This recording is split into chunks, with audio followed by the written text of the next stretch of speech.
Hello and welcome back to another episode of Critical Reactions with your host Bryan. Last week we checked out sludge metal and most of it was atmospheric sludge metal. A vast majority of it also featured a splash of post metal, and it crafted a lot of discussion about what sludge even is. I put a theme thoughts out Saturday morning about it, expressing my thoughts about the whole sludge thing and bringing in some comments from the community to look at where I might have missed something, and it seems that I did. As I mentioned there, sludge doom is sort of the origin of a lot of this, and there were a couple bands that came up in response to this is what you need to listen to if you want to know what sludge is. Not the modern amorphousness of atmospheric post-metal sludge, but like true classic sludge, where the modern stuff came from. One of them was Toad Liquor, but the one that came... I just want to say that because it's such a bizarre name. Like, it's spelled liquor like alcohol, but obviously it sounds like you're licking toads, which... These bands, man, they come up with some wild stuff. But the one that came up more often is the one we're going to be checking out today, Noothgrush. I can't really say that that's much better of a name. Uh, it's weird to say. It doesn't really roll off the tongue too well, and it feels dirty. I don't know what it means, but it doesn't feel great to say. We're going to be checking out the track Oil Removed off of their album Live for Nothing. Let's dive into this and explore how this differentiates itself from some of the more modern sludge that we listened to last week. Broadcasting from Foothill College, this is KFJC Los Altos Hills. Oh. I was like, what is this? No, this is the right thing.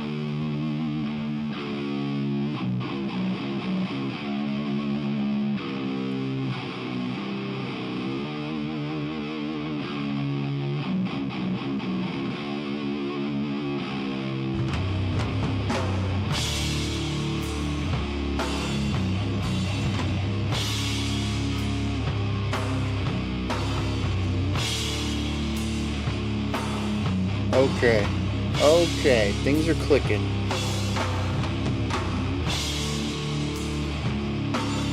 Not between me and the music. Still gotta see where this goes. But where the word sludge comes from. This is sludgy. It's slow, it's thick, it's viscous.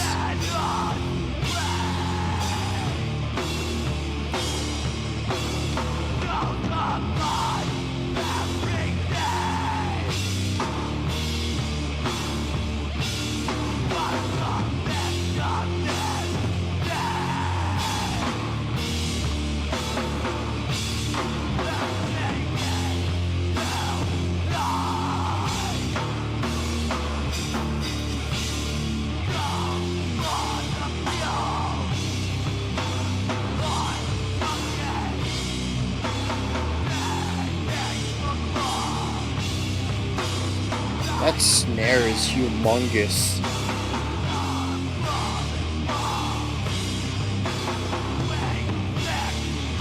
All the drums are kind of big in the production.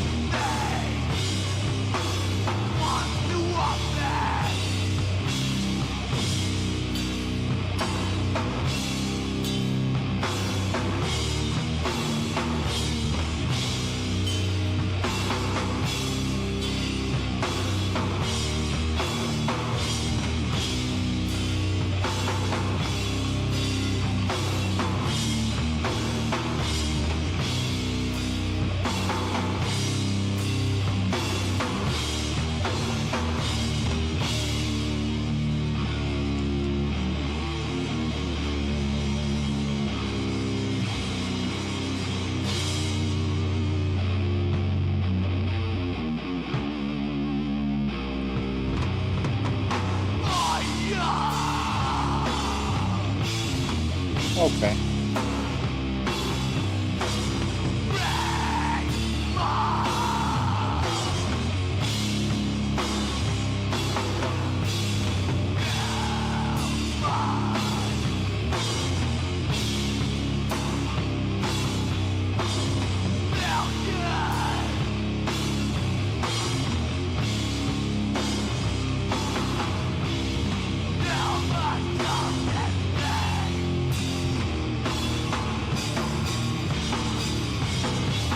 It's a very loose time feel.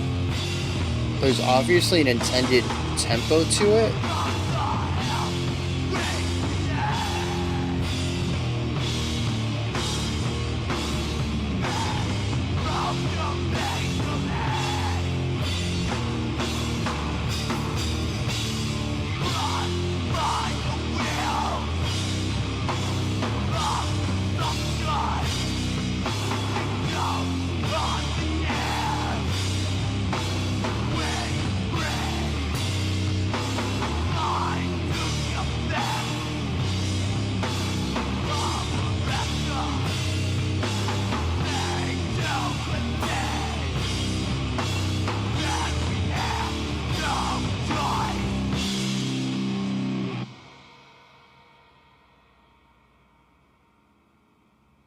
There's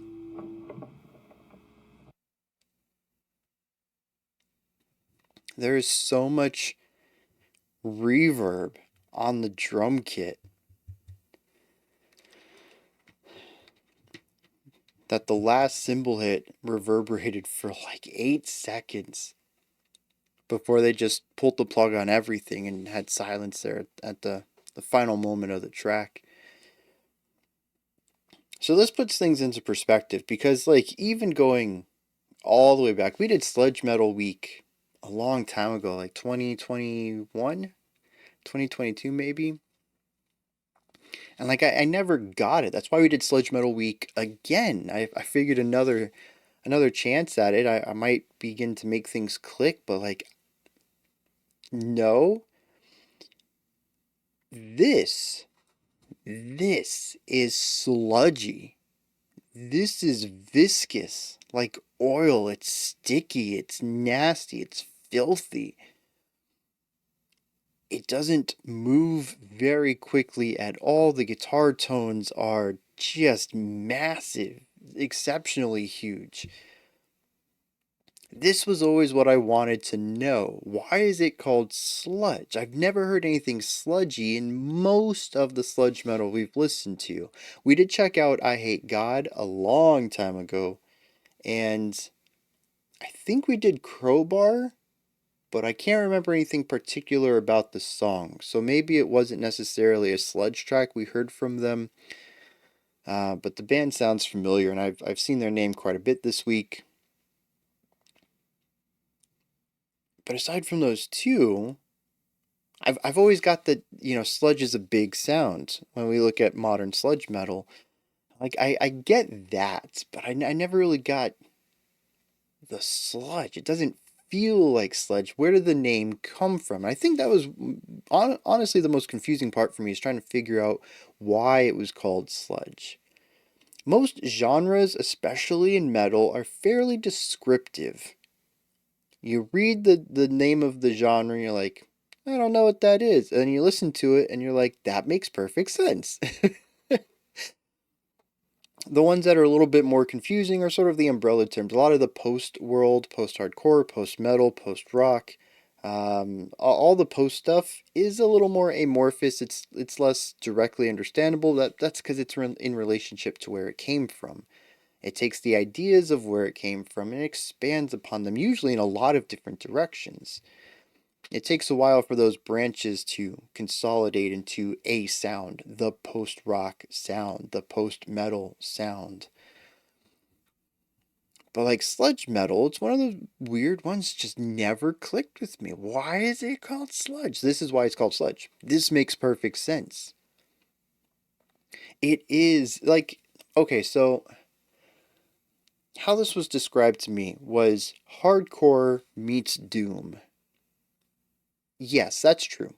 We have the hardcore vocals in there, and this is slow, heavy, weighty metal.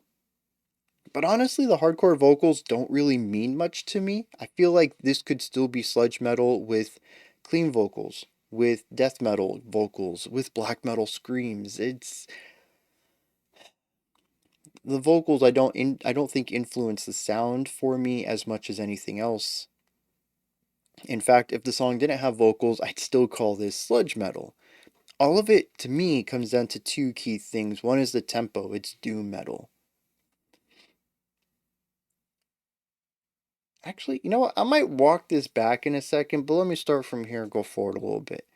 It's doom metal. It's slow. This gives it that viscous feeling right off the bat. This, I think, was the key thing missing for me as we explored other modern sludge metal ideas. They just never felt thick. They never felt viscous.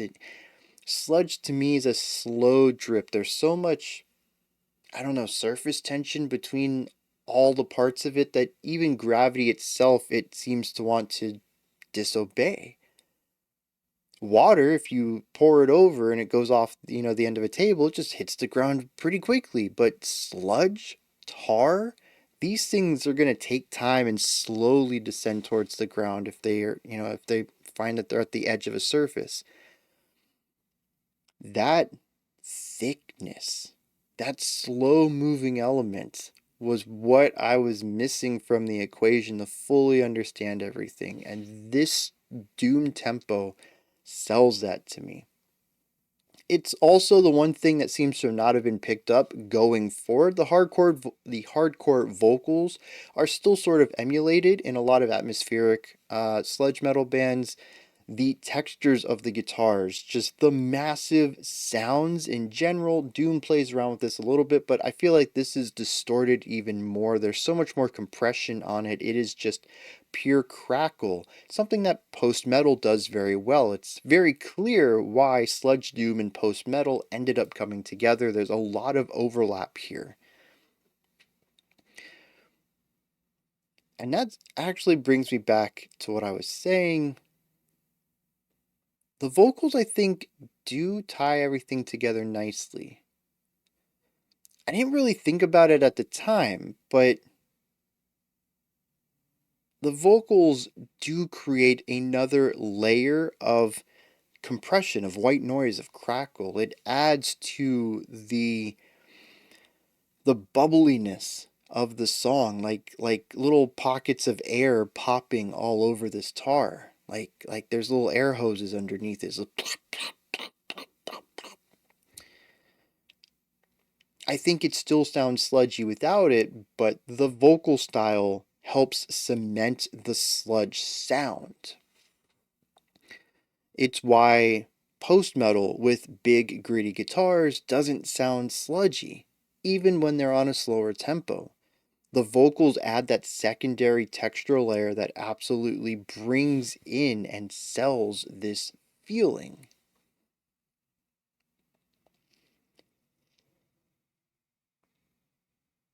With all that said, this is not my cup of tea. This is gnarly. Super gnarly. Um, but I'm really glad I have a better appreciation for, or a better understanding of what's going on here. One, just to understand where the name sludge came from, and two, to see how this genre evolved into a lot of the stuff that we've checked out for Sludge Metal Weeks. I'll be honest, I think most of the time, some of the atmospheric post metal stuff that we check out during Sludge Metal Week, which kind of technically isn't sludge metal ish, that the whole messy conversation about genres, right? I think they make for better reactions, analyses than this. I don't know that I have a lot to say about this track in particular, assuming that a lot of sludge doom is like this, like a lot of doom metal. I mean, this is a 4-minute song, but in a regular tempo, in a more traditional tempo, this is like a minute and 50 seconds of music. It really isn't a lot to dig into, and almost all of it is very similar. We'll get into some of this later, but I do think that the other stuff we've checked out is better for the channel as far as creating videos and making analyses and digging into music and stuff like that. But I'm really glad to have a little bit more of a grasp here, and I wouldn't mind checking out a few more Sludge Doom tracks, especially if they're different than this, just to get a grasp of how diverse this genre can be. I kind of have an idea that all of it's going to sound similar-ish, much like a lot of doom metal ends up sounding similar-ish. It's all slow and heavy and growly. There's some songs that are going to be a little different, some bands that might not do growls, they might do cleans or other types of harshes. But for the most part, a lot of doom metal fits that bill. And I feel like that could be similar here. The simplicity of hardcore with the slowness of evolution of doom just doesn't feel like a winning combo for creating lengthy deep dives into music, but I'm always happy to be proven wrong on that. All right, conversation of genre over. What is going on here? I gotta stretch a little bit. Doom metal makes me feel stiff. I don't know why. All this sounds the same to me. I think there were two riffs in here. We had one in like the first 2.5 minutes and one in the back minute and 15 or something like that. But that's really only a gut feeling. The two riffs, if they were different, feel very, very similar to me. As far as I'm concerned, on a first time listen of a sound that I'm not too familiar with, they might have been variations on the same concept, a minor variation at that, if they weren't entirely the same to begin with. I definitely would need another listen, specifically checking out the riff itself. Maybe even just skipping around. Here's the riff. Okay, skip to the end. There's that riff, and actually hearing them back to back would help to differentiate them as well. But just generally speaking, the whole song feels very samey to me. We have the guitar's massive sound filling up so much space with a very slow, methodical movement through the notes to create the riff idea. The drums are slow and methodical, primarily there to land on key rhythmic beats to lay down these accented notes. The bass, I'll be honest, I didn't hear one, but the guitars were so big and had so much low end EQ on them that they could have easily just swallowed up the bass, or alternatively, the bass sounded like it was coming from the guitar, and it all just kind of blurred together. A very post metal thing to do is wall of sound, really difficult to hear any individual thing out of it. And then the vocals are just screaming on top of them. This is every moment of this track. There are some things that stand out to me, though. Something that I talk about in every Doom song is tempo and subsequently keeping time. Doom metal is, well, it's not interesting because it's slow. There's slow music in a lot of genres. But it's interesting because they don't care if the time slips. This is something we explored a lot during Doom Metal Week, and I find it to be fascinating. One, I think it can add a really cool human component to the listening experience. It's so slow that it's difficult to make sure everybody comes in on the beat. I'm just going to leave it. I was going to try to give like a description of the window of being on the beat versus the window of the beat, and how it's a lot thinner, it's a lot narrower of an exact point, even though it's the same exact point.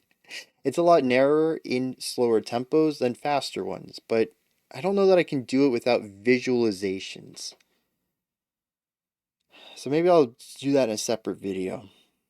Not this week, but oh, I don't have my marker. I can't. I'll try to remember to make a note about that.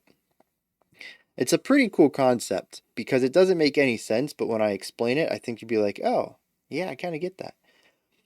There's just something about playing slow music that's really difficult to be on the beat. But in other genres, say we're playing a slower classical piece, it is expected for that precision to be a standard that every performer is going to meet.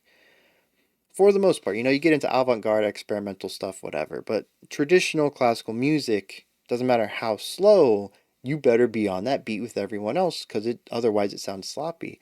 And doom metal, as a whole, I'm sure there's bands that aim for that perfection, but as a whole, seem to just not care, and the fans don't either. And it creates an interesting vibe to it where the time is more of a suggestion. They say, okay, this is difficult to play perfectly, so if we're not going to aim for perfect, we're not even going to aim for anything. And I kind of like that approach. It's different. And so we get several of the beats in here where everybody comes in. The guitars strum on this beat, the vocalist starts a syllable on this beat, the drums hit the snare or something. And they're all like blah, blah, blah, blah. Like they're all coming in at different parts of the beat. And it's just it is not my cup of tea. I don't typically enjoy that, but it is a very cool sound.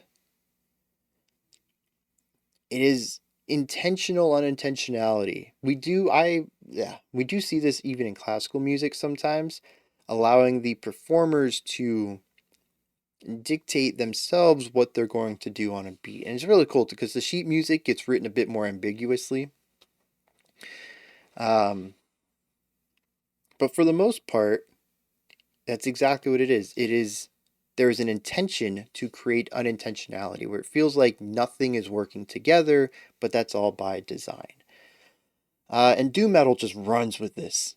They do, and you can hear it all throughout this track. It to me, it also sort of leans into some of the sludginess of it. I think it works better here than in doom metal, traditional doom metal, just because it fits my feeling of what they're trying to represent sonically. This one's going to be quick, but the production in here is just weird. It feels lo-fi as far as the guitars. The vocals are pushed down into the mix quite a bit, and the drums are just louder than everything, but not naturally placed throughout the speakers in the panning, the channels either. It, I don't know how to explain the drums, but they feel like a really loud ghost. They're not really anywhere, but they're sort of everywhere, and they're overpowering everything volume wise, and they have such a reverb on them that the snare, you hit it once, I hit the table, and then you and then you hear the snare for like the next two beats. It is amorphous yet highly physical. No, amorphous yet directed. It's ethereal yet physical. It is where it is, but also everywhere. I'm acquired taste might be the best way to describe it. I can't say I enjoyed it even by the end of the track. It is an odd decision, but one that I think, if nothing else, it's unique. I don't think I've heard any other band have a sonic profile quite like this one. And sometimes uniqueness is all you need in the metal sphere. Maybe it's not unique at all. I've only heard one sound from Sludgy. Maybe it's rather common for the genre. But yeah, definitely threw me off guard. Composition, production, genre. I think I hit everything I wanted to. Let's check out some lyrics. Lyrically, I believe this is about, well, it's on the surface level, it's rather grotesque. But I think it's about people people getting caught up in addictions. All sorts of addictions. It alludes to drugs in here, but also consumption, so consumerism. It says but it says that it's not just about the addiction itself, but where it comes from and how it's perpetuated. It says there's efforts to escape from the hell that we create, but they may prove to be too late. Crushed by the wheels of consumption, we choke on the air we breathe. Blind to the effects of our actions, we're made to believe that we had no choice. It's about, to me, A society that needs an addicted population in order to control them, but that the addiction is delivered to us as something that we want, so that if we come to the conclusion, oh, this is actually real bad for me, it is infinitely difficult to get out of that loop, to remove that addiction from yourself. But it's even more difficult to even notice that this is bad for us, that this is a loop we need to break.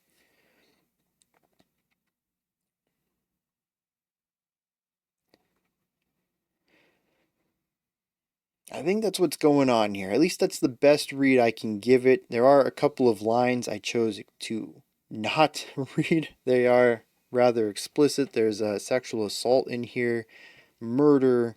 It is not great. It continuously refers to human blood, possibly as oil, where the title comes from, oil removed.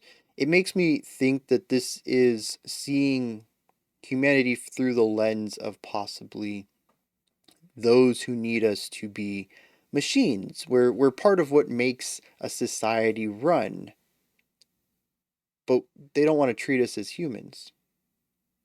Hence, they keep us addicted, they keep us blind to the things of control, etc., etc. That's what I'm getting out of it. I don't know that it's 100% supported by every line, so I'm not sure if this is their intent through their lyrics, but it is what I'm getting out of it. I'm open to other interpretation, though. Let me know your thoughts, perspectives, opinions on this track and its lyrics. Oh, yeah, thematic resonance. There really isn't any. Um, I mean, yeah, man, I could probably go a little bit into the slowness of the track and it feeling like oil lining up with the ways that humans are approached as a type of cog in the machine. I feel like I'm stretching a bit there, though. Above the comments in the description box, you can find a link to Linktree. It takes you to this menu. Here you can find links to my music, ways to support the channel, a link to the Discord server, and so much more. Above that, if you could, like, subscribe, and ring the bell. I greatly appreciate all three of those. That wraps it up for today. I'll be back tomorrow, 5 p.m. Eastern Standard Time, 10 p.m. UTC. As usual, we're going to continue on with more post-hardcore and check out a special selection. Until next time, remember to be critical, not cynical, of the music you listen to, and have a fantastic morning, afternoon, or evening, whenever you choose to watch my videos.